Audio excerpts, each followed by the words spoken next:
Aku akan menceritakan satu kisah yang bikin aku nggak bisa berhenti merinding dari awal sampai akhir cerita, Wak. Yaitu kisah tentang satu keluarga yang mendapatkan santet dari seseorang yang sakit hati sama mereka. Teror demi teror yang makin hari makin mencekam sampai-sampai si anak pertama di keluarga ini hampir mau membatalkan pernikahannya sendiri gara-gara kerasukan jin yang disantetnya. Penasaran kalian sama kisahnya kan? Jadi tanpa berlama-lama kita langsung masuk aja ke kisahnya ya. Check it out.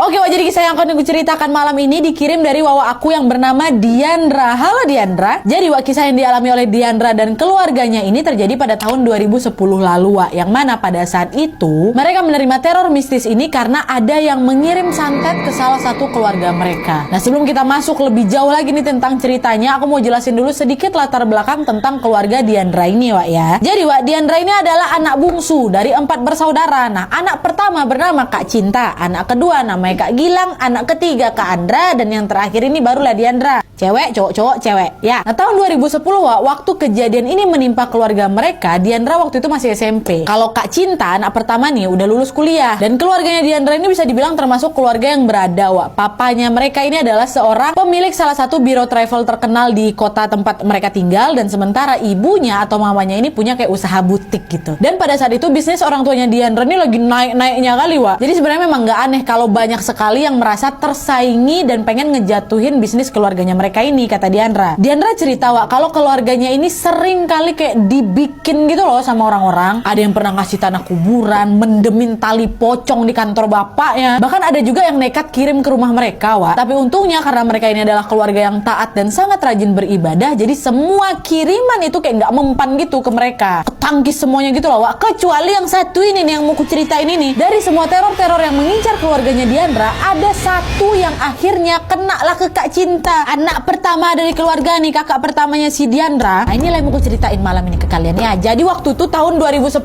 Wak, Kak Cinta ini kan udah lulus kuliah dan dia ini sudah bekerja, Wak. Nah, pada saat itu Kak Cinta punya pacar namanya Mas Danang. Mereka pacaran sejak kuliah sampai akhirnya lulus dan bekerja di tempat yang berbeda. Nah, karena udah pacaran lumayan lama, Wak, udah ngerasa saling cocok juga, jadilah Mas Danang ini dan Kak Cinta merencanakan untuk menikah. Dan gak lama kemudian mereka pun bertunangan, Wak. Nah, dan setelah tunangan ini, Wak, semua berjalan kayak biasanya aja gitu loh. Kak Cinta tetap masuk kerja, begitu pula dengan Mas Danang. Sampai akhirnya seminggu setelah mereka tunangan ini, hal-hal aneh pun mulai terjadi pada dirinya Kak Cinta. Kenapa? Nah, keanehan Kak Cinta ini pertama kali dirasakan oleh Diandra, Wak. Jadi ceritanya waktu itu sekitar jam 10 malam lah, Kak Cinta ini baru balik kerja. Nah, biasanya Kak Cinta ini setiap kali masuk rumah pasti ngucapin salam, Wak. Tapi entah kenapa malam itu Kak Cinta ini langsung kayak nyelonong masuk rumah gitu aja, nggak ada ngucapin salam doh. Nyampe rumah pun mukanya jutek kali, Nat, kata si Diandra. Nah, Diandra yang waktu itu lagi nonton TV bareng mamanya, nyoba kayak buat bercandain Kak Cinta gitu kan. Pas Kak Cinta nih nyelonong masuk nggak bersalam, si Diandra bilang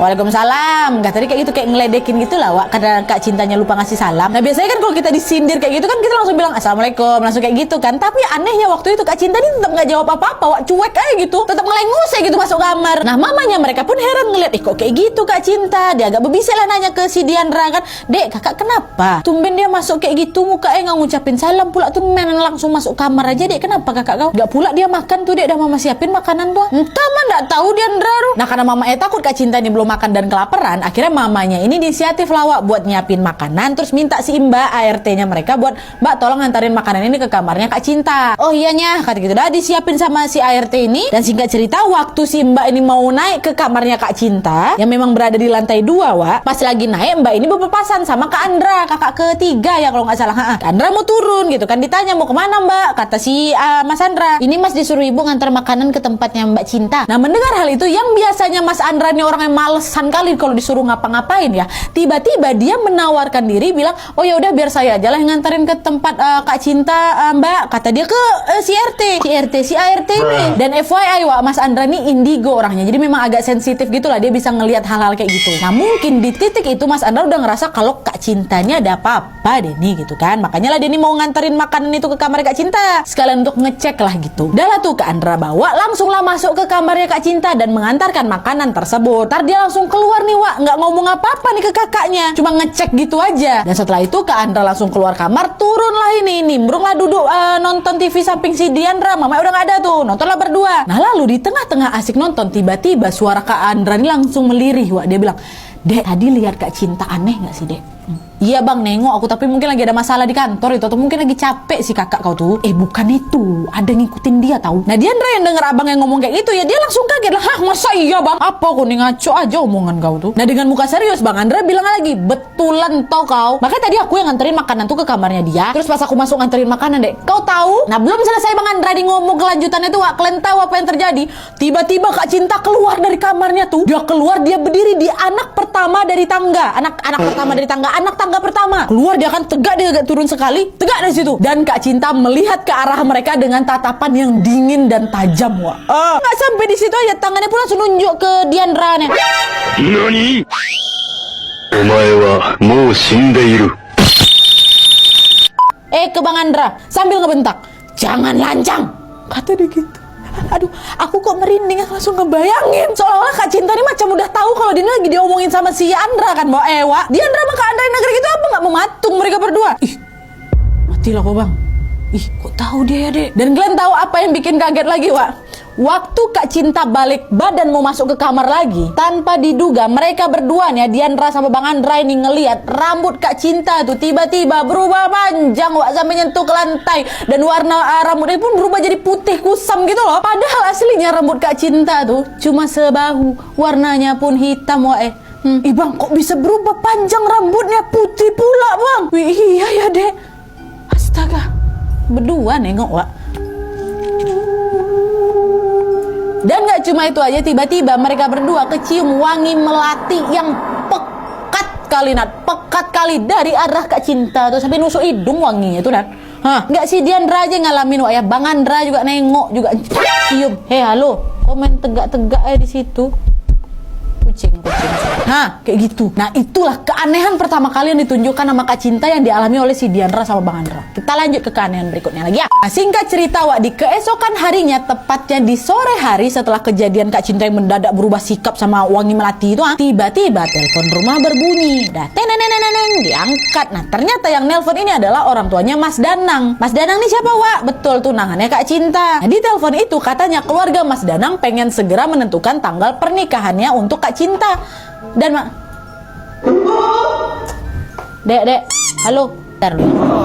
Di situ Bu, maaf ya, ini nggak boleh pantatin Wawa. Nah di telepon itu katanya keluarga Mas Danang ini pengen segera menentukan tanggal pernikahan untuk Kak Cinta dan Mas Danang Wak. Akhirnya mereka pun sepakatlah mendiskusikan hal tersebut nanti malam di rumahnya Kak Cinta setelah Isya. Pas Kak Cinta udah pulang kerja gitu kan. Dah lah tuh keluarga Mas Danang pun datang nih Wak, sekitar jam 7:30 malam lah gitu. Nah karena keluarga Mas Danang udah nyampe, mamanya Diandra pun mintalah, "Diandra tolong panggilkan Kak Cinta di kamar sayang." Awalnya Diandra nih takut Wak, karena ingat tuh kejadian tadi malam yang tiba-tiba Kak Cinta berubah aneh tuh. Tapi mau nggak mau kan ya udah diberani-beraniinnya aja tuh sama si Diandra. Nah pas Diandra sampai di depan kamarnya Kak Cinta Wak, tahu kalian, samar-samar Diandra mendengar ada yang bersenandung dari dalam kamar kakaknya tuh. Senandung kidung Jawa macam nyinden gitu lah Wak. Dengar itu Diandra ketakutan lah, nggak pakai pikir panjang lagi kan, dia langsung tuh lari turun ke ruang tamu tanpa dia noleh ke belakang lagi sambil teriak, "Tolong mama, kata gitu. Nah dengar teriakan Diandra yang kencang kan itu ya bikin semua orang yang ada di ruang tamu kaget Wak, dan pastinya bingung juga ini. "Wah Dek, kenapa kau teriak-teriak? Kenapa kau lari ketakutan kayak gitu? Halo?" kata mama ya. Nah Diandra dengan suara bergetar pun langsung nunjuklah ke arah kamar kakaknya. Kak Cinta Wak. Kak Cinta nyinden mah.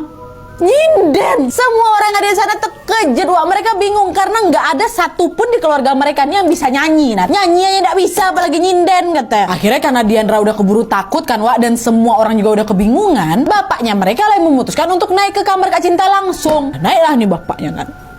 Masuk, nggak lama kemudian bapaknya turun balik nih Wak ke ruang tamu diikuti Kak Cinta yang ada di belakang beliau. Tapi pada titik ini Wak, biar kalian tahu nih ya, saat itu ekspresi wajahnya Kak Cinta nih kayak orang marah nih, mukanya merah padam macam lagi nyimpan dendam kali gitu loh Wak. Tengok deh kan. Muka marah lah, macam mana lah tuh. Dah pas nyampe di ruang tamu, pas papanya Kak Cinta nih nyuruh Kak Cinta duduk, tiba-tiba Kak Cinta dengan lantang teriak, pulang kalian, siapa suruh kalian datang ke sini? Bayangin wak, calon suami sama calon mertua ya diusir kayak gitu aja. Gimana gak kaget semua orang yang dengar Kak Cinta ngomong kayak gitu? Mama Kak Cinta pun langsung lah berusaha untuk negur Kak Cinta. Cinta kok ngomong apa ini? Apa kok kayak gini? Gak sopan kok ya. Tapi lagi-lagi Kak Cinta marah-marah, dibentak ya. Balik Mama, siapa suruh mereka datang? Pulang-pulang, aku gak mau nikah sama dia ya. Aku mau pernikahan ini dibatalkan. Kata Kak Cinta wak. Keluarga Mas Danang kasihan lah pula udah datang jauh-jauh, tercengang lah nengok itu. Mereka sama sekali tidak menyangka kalau Kak Cinta bakal ngomong kayak gitu. Padahal seminggu sebelumnya nih Kak Cinta dia baik-baik aja. Malah dia sendiri yang minta buat pernikahannya disegerakan. Ini kayak gini, pula berperangai Kak Cinta waktu itu kan. Dan habis Kak Cinta ngomong itu, Kak Cinta langsung nyelonong masuk lagi ke kamar. Udah macam gak ada sopan-sopannya sama sekali waktu itu Kak Cinta nih wak. Dan di titik itu juga Mama sama bapaknya Kak Cinta malu kali lah, merasa gak enak hati lah sama keluarganya Mas Danang. Udah datang jauh-jauh padahal orang ini kan. Tapi untungnya wak, Mas Danang ini kayak udah ngerti nih kalau Kak Cinta ini lagi nggak baik-baik aja. Akhirnya Mas Danang bilang lah sama mama bapaknya, Mama, Papa tolong beri waktu si Cinta sedikit ya, biar dia bisa menenangkan diri. Ini pasti ada apa-apa kok. Sabar ya Ma, Pak, ini bukan cinta. Kalian percaya itu kan? Pokoknya diyakini kali lah keluarganya nih ya. Dan nggak lama setelah itu Mas Danang sama keluarganya pun udah, Pak, Ibu kami pamit pulang ya, nggak apa-apa kok, kami maklum. Untung baik mak bapak ya. Udah lah tuh, baliklah ini kan keluarganya Mas Danang kan. Setelah keluarga tersebut pulang, Papa sama Mama marah lah wak. Sekaligus malu juga karena kejadian tadi. Akhirnya mereka berdua ini langsung lah naik ke kamar Kak Cinta sama si Diandra juga. Diketok lah ketukan pintu kamar. Cinta, buka pintu. Kau ya Cinta. Gak ada respon, gak ada suara apapun dari dalam wak. Dah tuh dipaksa mau buka, kebetulan pula kamarnya gak dikunci. Dibuka sama pintu, dibukalah pintunya sama bapak si Cinta. Udah siap-siap mau marah mereka nih wak. Tapi pas masuk kalian tahu Kak Cinta lagi tidur. Pulas sekali tidurnya anak macam bayi gue tengok. Di situ bapak Kak Cinta makin kesel, bisa-bisanya kau tidur ya. Udah kau usir calon mertua sama calon suami wak. Sekarang macam gak ada dosa kau tidur pulas kayak ini ya. Bangun kau. Marah bapak Kak Cinta wak, dibangunin anaknya langsung. Nah Kak Cinta waktu ditepuk sama bapak itu kaget lah kan dengan suara bentakan bapak ini ya. Langsung terbangun. Apa bapak nih? Dan di situ papanya Kak Cinta pun lanjutin lagi marah-marah. Papa bangunin kau gara-gara kau nggak sopan. Gak sopan apa nih? Kata Kak Cinta wak. Gak sopan apa? Tadi keluarganya Mas Danang datang ke sini jauh-jauh. Kau malah gak sopan ngusir-ngusir mereka. Ada apa ngajarin kau kayak gitu dari kecil? Hah? Ngusir apa nih Pak? Kapan keluarganya Mas Danang datang Pak? Itu kata, kapan keluarganya Mas Danang datang? Aku nggak tahu apa-apa ya. Aku balik kerja langsung tidur aku. Kata Kak Cinta gitu wak. Nah mendengar hal itu papa yang sebenarnya masih mau lanjut lagi ngomel-ngomelin anaknya seketika jadi ikutan bingung. Bentar dulu nak. Tadi yang turun sama papa ngusir keluarga Mas Danang tuh siapa kalau bukan kau? Apa bapak nih? Aku baru bangun tidur Pak. Aku nggak tahu Mas Danang mau datang. Kata Kak Cinta gitu kan. Apa salah tengok kali? Bukan Kak Cinta. Nah itu enggak Kak Cinta kata bapak. Bajunya sama kayak baju yang kau pakai nih. Bener kau tuh siapa lagi yang kau bawa turun ke bawah? Kau yang turun tadi tuh kenapa pula kau yang bingung tiba-tiba macam nggak ngalamin apa-apa di sini? Kau yang turun sama aku tadi, makanya aku usir semua tuh keluarga Mas Danang. Gak ada Pak, nggak mungkin juga aku tega kayak gitu Pak, kata Kak Cinta. Semua orang di situ pun jadi pada kebingungan wak. Mereka semua saat Diandra pun juga ikut termenung sambil terus memikirkan apa aja yang barusan terjadi ini ya. Itu apa tuh tadi ya nak ya? Bukan kau tadi, bukan Ma. Lagi asik-asik kebingungan kayak gini wak, tiba-tiba kembali lagi mereka dikejutkan dengan suara ketukan di jendela kamar Kak Cinta. Macam diketok pakai kuku lah. Ya apa tuh Pak, coba cek. Dicek sama bapaknya ke jendela kan kosong, nggak ada apa-apa. Makin heran lah mereka semua ini wak. Dan pas bapaknya mau menutup kembali jendela kamar Kak Cinta wak, di situ Kak Cinta tiba-tiba berubah posisi. Kalian tahu Kak Cinta ngapain wak? Kak Cinta duduk nunduk nih, matanya tertutup. Dan tak lama kemudian dia tersenyum sambil cekikikan lirih wak. Dan yang bikin makin seramnya lagi adalah itu bukan suara Kak Cinta. Ya, lama-lama tuh suaranya makin keras. Suara cekikikannya tuh makin keras. Gitu-gitu kali. Papa Kak Cinta yang melihat hal itu langsung berusaha menyadarkan anaknya dengan menggoyang-goyangkan pundak. Sadar kok Cinta, sadar. Tapi Cinta bukannya malah sadar, dia malah mengangkat kepalanya dan menatap tajam ke arah bapaknya wak. Dan suara Kak Cinta di situ wak berubah macam suara nenek-nenek. Pakai bahasa Jawa pula tuh wak, yang pokoknya artinya, anak ini punyaku. Kalau aku tidak bisa memilikinya, siapapun juga tidak bisa memilikinya. Dengan itu sontak semua mereka pada terkejut lah, pada mulai tuh baca-bacain doa kan sambil terus mengucapkan istighfar dan juga melafalkan ayat kursi. Tapi kalian tahu setelah digituin Kak Cinta ngapain? Kak Cinta masih terus tertawa-tawa, kekikikan sambil menirukan bacaan doa yang dilafalkan bapaknya. Auzubillahiminasyaitonirrajim. Bismillah gitu ngikutin. Dan di tengah rasa ketakutan itu Diandra langsung pergi menelpon Kak Andra yang memang lagi ada di kamarnya. Kak Andra cepat kau naik sini, cepat ke kamarnya Kak Cinta, cepat Kak Cinta kesurupan kata. Kak Andra pun langsung lari menghampiri mereka dan sesampainya Kak Andra di sana, papanya Kak Andra pun langsung meminta Kak Andra untuk telepon apa Kiai Munir, telepon sekarang nak. Dan kebetulan Kiai Munir ini adalah guru spiritualnya bapak mereka Wak. Dan rumahnya pun nggak jauh-jauh kali dari rumah mereka ya. Nah kurang lebih jam 9 malam gitulah Wak, Kiai Munir datang. Nah, setelah Kiai Munir ini sampai Wak, papa pun mulailah itu menceritakan semua kronologinya dari awal mula Kak Cinta ini bersikap aneh sampai akhirnya kesurupan harinya. Dan saat papa masih menjelaskan semua itu ke Kiai Munir tentang apa yang sedang terjadi, tiba-tiba suara cekikikannya Kak Cinta berhenti. Dan kali ini Kak Cinta menunduk dan dia menangis sesenggukan Kak Ewa. Suara tangisnya itu jadi berubah kayak sedih pilu kali gitu Wak. Melihat hal itu Kiai Munir pun meminta mereka semua untuk duduk bersila di belakangnya belakang beliau sambil membaca Ta'awuz, Al-Fatihah dan juga 2 ayat terakhir dari surat Al-Baqarah. Duduk belakang saya, baca surat itu. Dan tuh semuanya ikut bacakan Wak. Dan gak lama setelah doa itu dibacakan, seketika Kak Cinta berteriak kesakitan dan juga kepanasan Wak. Kurang lebih setengah jam tuh Kak Cinta terus-menerus berteriak sampai akhirnya dia ini pingsan. Nah melihat Kak Cinta pingsan, Kiai Munir pun langsung meminta bapaknya Kak Cinta untuk tolong kamu sentuh ini Kak Cinta sambil membacakan ayat kursi ya Pak sebanyak 3 kali. Nah tujuannya supaya minimal malam ini Kak Cinta bisa tidur tanpa gangguan. Minimal. Kenapa minimal? Belum selesai gangguannya? Belum. Masih banyak. Itulah kenapa tadi di awal aku bilang kalau kisah ini nggak berhenti bikin aku merinding dari awal sampai akhir Wak. Ini aku jujur nih Wak ya, aku waktu baca aja ngos-ngosan nyimak cerita ini. Tahu kalian? Ntar loh, istirahat aku bentar Wak ya, biar punya tenaga dikit aku dibuat ngelanjutin ceritanya. Dan biar aku punya tenaga tambah lagi buat ngelanjutin ceritanya, aku mau makan sesuatu yang gak cuma enak aja Wak, tapi juga bisa bikin bahagia. Apa itu? Ini dia Wak, Deka Mini Bites. Deka Mini Bites ini Wak bentuknya kecil-kecil, gak bikin ribet gitu Wak kalau misalnya kita mau ngemil Deka Mini Bites ini. Ada rasa apa aja dan ini Wak, ada 3 varian rasa. Yang pertama ada coko-coko, terus ada rasa ubi dan ada rasa durian. Aku nyemil bentar Wak ya. Kalian penasaran kan gimana wafer rasa durian ini? Deka Mini Bites. Aduh, aromanya udah langsung kecium, say.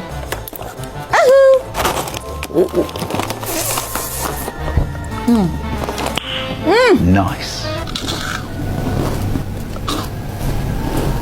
Mungkin kalian bisa dengar wafernya benar-benar renyah kali. Terus krimnya tuh lembut kayak melimpah gitu loh, nggak pelit isi krim tuh kalian. Kayak creamy inside, crispy outside gitu Dan pastinya rasanya unik kali. Wafer nih rasa durian Wak. Pernah kalian makan wafer rasa durian? Belum pernah kan? Ini makanya coba Deka Mini Bites rasa durian. Dan juga masih ada 2 rasa varian lainnya. Mumpung lagi ada promo nih Wak di Alfamart, tambah 2.000 aja kalian bisa dapat 2 langsung. Tunggu dulu, enak kali sumpah.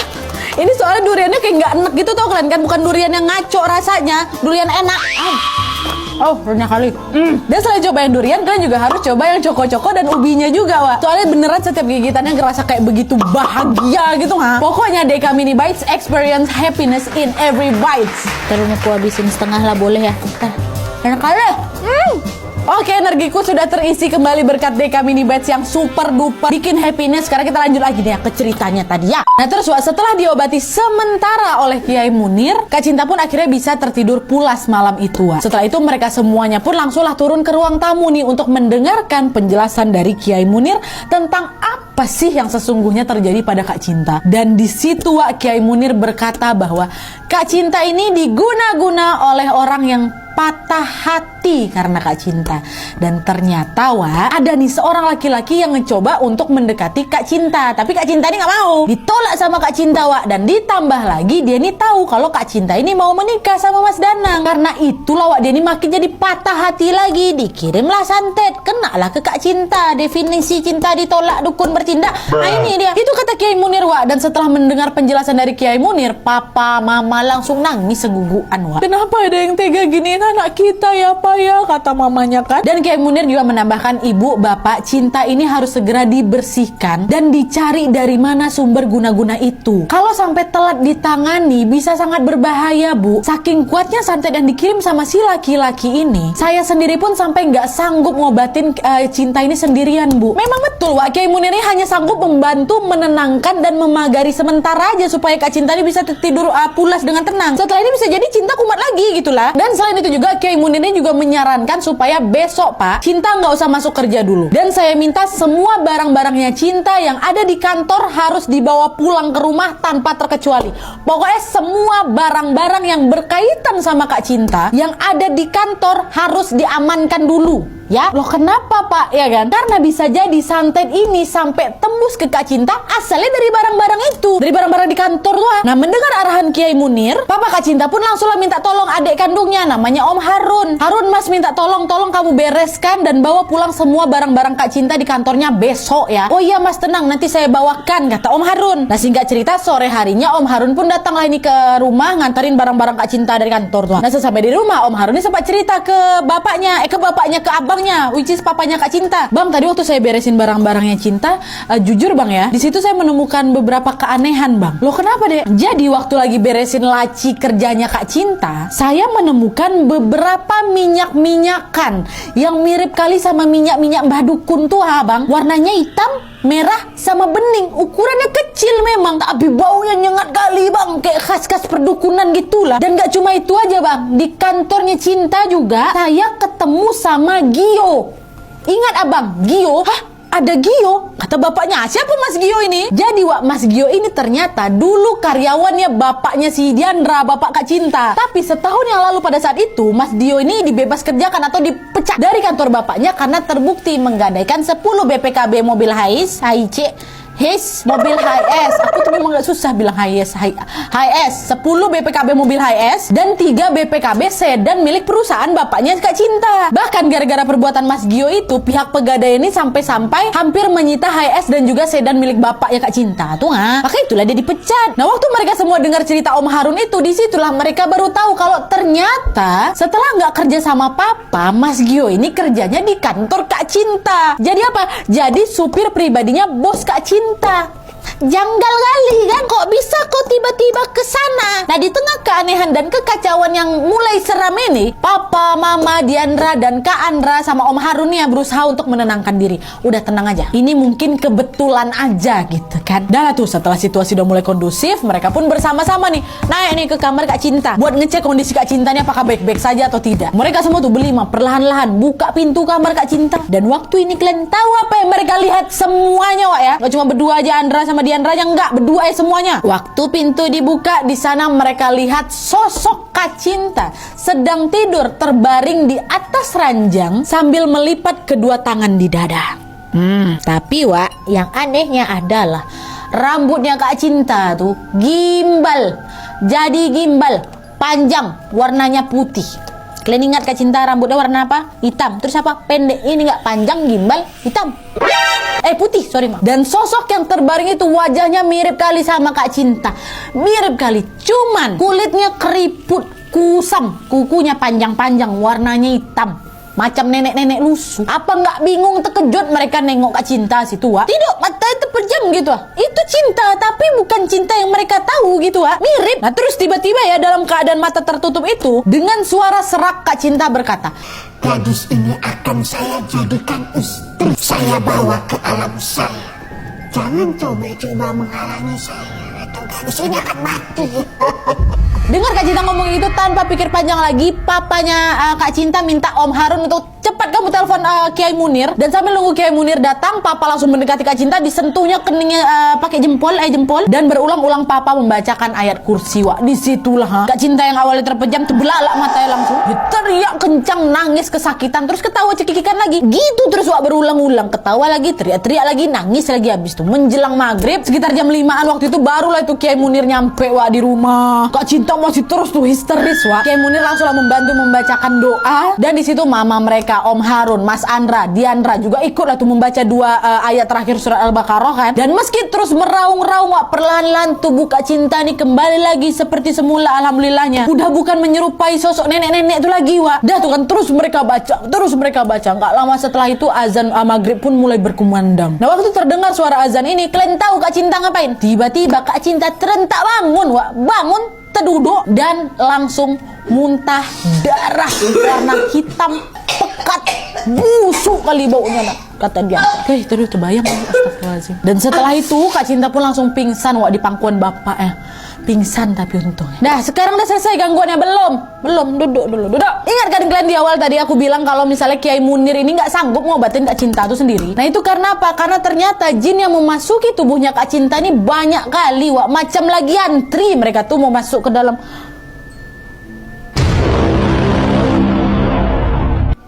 tubuhnya Kak Cinta.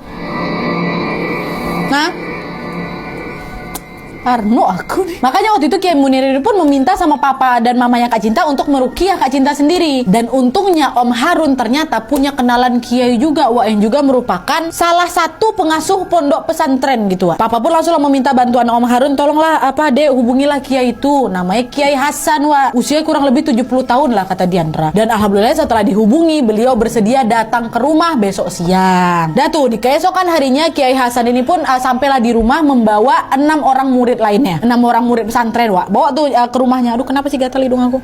Maaf. Dan sesaat setelah sampai, Wak, Kiai Hasan langsung melihat sekeliling rumah dan kemudian beliau berkata kepada papa, Pak, orang yang mengirim santet ini juga tidak suka dengan Bapak dan dia sakit hati karena cintanya ditolak sama Mbak Cinta yang sebentar lagi mau menikah. Nah, sampai sini jelas kan, Wak, ya, kenapa santet yang dikirim ini kuatnya minta ampun. Orang yang ngirim ini cuma satu, tapi dia menyimpan 2 rasa dendam yang amat besar. Satu ke bapaknya si Cinta, satu lagi ke Kak Cinta. Itulah kenapa dia jadi sejahat itu dan setega gitu. Itu, Wak, sejahat itu, double gitu loh rasa bencinya. Dan untuk mengobati Kak Cinta, Wak, Kiai Hasan mengatakan bahwa yang harus dibersihkan ini bukan cuman Kak Cintanya aja, Pak, tapi juga sekaligus rumah dan kantornya Kak Cinta. Oh ya udah, Pak, baik, Pak, kalau kayak gitu mari kita lakukan pembersihan. Dan tuh pembersihan dimulai, Wak. Kiai Hasan waktu itu memagari seluruh rumahnya Kak Cinta dengan membaca doa-doa bersama muridnya. Lalu setelah itu dengan dibantu Kiai Munir tetap ikut, Wak, ya. Mereka pun mengelilingi pekarangan rumah untuk mencari sesuatu. Dan gak nyampe 1 jam, Wak. Kalian mau tahu sesuatu apa yang ditemukan sama Kiai Hasan dan Kiai Munir? Di situ mereka menemukan ada 6 bungkusan kain kafan yang sudah berwarna kekuningan. Ada juga 3 ikat rambut warna hitam dan putih. Juga ada foto Kak Cinta yang berlumuran darah kering dan ditusuk jarum di bagian tengahnya. Ditemukan itu tuh. Dan setelah menemukan barang-barang mencurigakan itu, Kiai Hasan pun langsunglah bertindak, Wak. Beliau buka lah ini 6 bungkusan kain kafan tadi itu kan, dan isinya sangat-sangat mencengangkan. Aduh, aku merinding. Ada tanah kuburan, ada pecahan kaca, dan ada 1 ekor anak ayam yang sudah mati, Wak. Dan pada saat itu Kiai Hasan memerintahkan 2 muridnya untuk membuang tanah kuburan itu ke sungai terdekat, lalu membakar kain kafan dan membungkusnya itu di lokasi yang berbeda. Dan kemudian Kiai Hasan juga melepaskan 3 ikat rambut warna hitam dan putih tadi yang ternyata berisi gulungan kertas bertuliskan Rajah. Ya, nggak tahu aku arti rajah itu apa. Dan tanpa pikir panjang langsung dibakarlah itu gulungan rambut sama kertasnya. Nah, lanjut lagi ke fotonya Kak Cinta yang berlumuran darah tadi loh. Nah, Kiai Hasan pun langsung mencabut jarum yang tertancap di dada fotonya Kak Cinta dan dibawa masuk ke dalam rumah, Wak. Nah, sesampainya di dalam rumah, Kiai Hasan meminta segelas air dan merendam foto Kak Cinta ke dalam air tersebut. Dan seketika waktu itu Kak Cinta yang lagi terbaring pun langsung berteriak sekencang-kencangnya dan berkata dalam bahasa Jawa, "Ngaleh, lungo, mati kabeh," kata dia gitu. Nah, mendengar Kak Cinta yang terus berteriak, Kiai Hasan pun meminta papa untuk lagi-lagi memegang kening Kak Cinta sambil membacakan Al-Fatihah dan juga menyebut nama lengkap Kak Cinta binti namanya papa. Kiai Hasan juga meminta semua yang ada di ruangan turut membacakan doa juga. Dan kalian tahu setelah itu apa yang terjadi? Setelah berontak berkali-kali, Kak Cinta pun akhirnya muntah lagi, Wak. Tapi kali ini bukan muntah darah kayak sebelumnya. Kak Cinta nih muntah air dan juga beberapa helai rambut. Ada rambutnya. Dan setelah itu Kak Cinta pun udah mulai sadar, Wak, tapi lemah sekali memang, macam orang mau pingsan. Dan lagi-lagi Kiai Hasan menjelaskan bahwa gangguannya belum selesai ya, Bapak. Cinta harus segera diruqyah karena setiap persendiannya sudah terbuka dan siap dimasuki oleh makhluk halus. Bahkan nih Wak ya, kata Diandra, saking banyaknya yang mau merasuki Kak Cinta, Kiai Hasan bilang di rumah mereka ini semua makhluk halus dari timur sampai baratnya Pulau Jawa ada di rumah itu. Macam di kantornya si Dinda kan. Nah sama. Apa jangan-jangan dukunnya Aci Sukowo? Aduh jangan disebut. Enggak lah, beda bukan. Yang penting rame Wak, di situ ada semuanya dari timur sampai baratnya Pulau Jawa. Dan akhirnya tanpa menunggu waktu lama Wak, proses ruqyah pun langsung dilakukan. Kiai Hasan terus berdoa sambil memegang air putih yang berisi foto Kak Cinta tadi. Dan kata Diandra Wak, ajaibnya Nat, waktu itu air dalam gelas yang berisi foto Kak Cinta tuh yang tadinya keruh kali Nat, pelan-pelan mulai jernih. Kiai Hasan pun langsung memercikan air itu ke wajah, ke telapak tangan dan juga ke kakinya Kak Cinta. Di situ Kak Cinta masih berteriak Wak, masih berteriak kesakitan, kepanasan dan sampai akhirnya dia muntah lagi. Kiai Hasan balik lagi nih meminta segelas air untuk didoakan dan menyuruh Kak Cinta untuk minum lagi. Dan lagi-lagi Kak Cinta muntah dan pingsan lagi. Banyak laginya kan? Dan akhirnya Wak, setelah proses pembersihan yang sangat panjang dan pastinya melelahkan, Kak Cinta pun alhamdulillahnya sembuh sekarang Wak dari rentetan kejadian itu. Dan dari ini semua Diandra ini sebenarnya udah mulai curiga sama seseorang Wak. Nah, udah curiga dia. Satu orang. Bisa kalian tebak siapa? Ya, Mas Gio. Kak Cinta akhirnya bercerita kalau Mas Gio ini ternyata memang beberapa kali berusaha untuk mendekatinya. Bahkan sampai berani kayak melecehkan gitu loh, kayak mau disentuh, kayak mau dipeluk gitu kan Kak Cinta. Nah Kak Cinta yang gak terima pun langsung ngebentak dan berkata bahwa woi aku udah mau nikah, aku jangan kurang ajar sama aku ya. Nah mungkinlah sejak saat itu itulah terjadi, tapi nggak tahu nih Wak ya, wallahu alam. Tapi yang jelas kata Diandra dan Kak Cinta juga melalui WhatsApp aku, mereka mengatakan setelah Kak Cinta itu sembuh, Mas Gio ini udah nggak pernah masuk kerja lagi Wak. Dan kabarnya ada yang bilang Mas Gio terkena stroke. Dan mereka beranggapan kalau memang betul santet itu ulahnya Mas Gio, bisa jadi sekarang yang dialami Mas Gio adalah karma kepada Mas Gio-nya, kata Kak Cinta dan Kak Diandra. Wallahu alam. Ya, tapi yang jelas rentetan teror dan santet yang sudah dialami sama Kak Cinta betul-betul sangat melelahkan, mengerikan. Untung keluarga kompak Wak ya. Oke Wak, jadi itu tadi cerita tentang pengalaman horor yang dialami oleh Diandra dan Kak Cinta serta keluarganya. Dan FYI juga pada saat ini alhamdulillah kondisi Kak Cinta sekarang sudah sehat dan baik-baik saja. Kak Cinta juga sudah menikah dengan Mas Danang dan mereka juga sudah dikaruniai 2 orang anak, laki-laki sama perempuan. Mungkin sekarang lagi nobar ya kalian. Halo. Makasih ya Kak Cinta udah mau berbagi kisah horornya dan terima kasih juga buat Diandra yang sudah menjaga Kak Cinta dan sudah berbagi cerita horornya kepada kami semua. Yang jelas kami semua doakan semoga pernikahan Kak Cinta sama Mas Danang bahagia selamanya. Dan untuk keluarga Diandra semoga selalu berada dalam lindungan Allah Subhanahu wa taala. Dan menurut